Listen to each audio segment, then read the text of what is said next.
Hello বন্ধুরা, মৌসুমি কিচেনে আজকে একটা নতুন রেসিপি আপনাদের সাথে শেয়ার করব। সেই রেসিপিটার নাম হচ্ছে মোচার ঘন্ট। তার জন্য কী কী লাগছে আপনাদের সাথে শেয়ার করি। এই জন্য ঘন্টের জন্য কী কী লাগছে: মোচা কেটে রাখা আছে এবং আলু, লবণ, হলুদ, সাদা তেল, পরিমাণ মতন জল, জিরে, আদা, লঙ্কা, রসুন, পেঁয়াজ, ফোড়নের জন্য তেজপাতা আর পাঁচফোড়ন আর ঘি। এই উপকরণ দিয়ে আমি করবো মোচা ঘন্ট। কড়াইটা গরম করতে বসিয়েছি, এখন আমি তেলটা দিয়ে দিচ্ছি।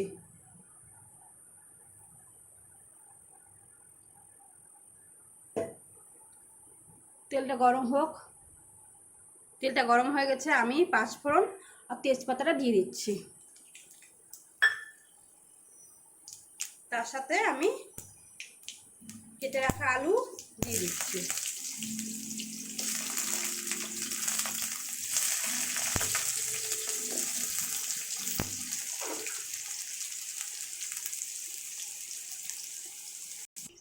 এখন আমি বেটে রাখা মশলাটা দিয়ে দিচ্ছি। ওটা বেশি ভাজতে হবে না, অল্প ভাজলেই হবে। পরিমাণ লবণ দিয়ে দিলাম, পরিমাণ মতন হলুদও দিয়ে দিচ্ছি। এটা এবার ভালো করে কষে নিতে হবে।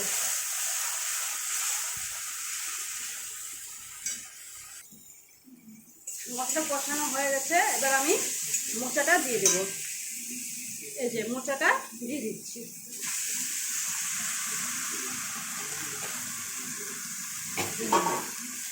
এটা দিয়ে ভালো করে ঢেকে ঢেকে কষে নিতে হবে। আমি অতএব জল দিই না, তবু জলটা দেখিয়েছি আপনাদেরকে। আমি এটা ঢেকে ঢেকেই করবো রান্নাটা।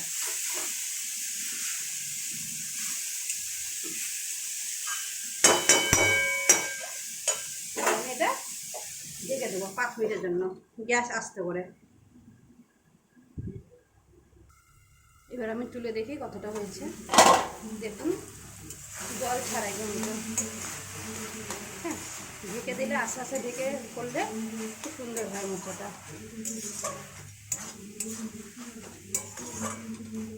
এবার আমি একটু ঘিটা দিয়ে দিই। এই যে ঘি,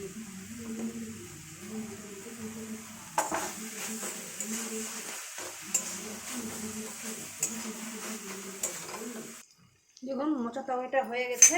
এবার আমি গ্যাসটা বন্ধ করে দেবো। মোচার তরকারিটা রেডি আমার।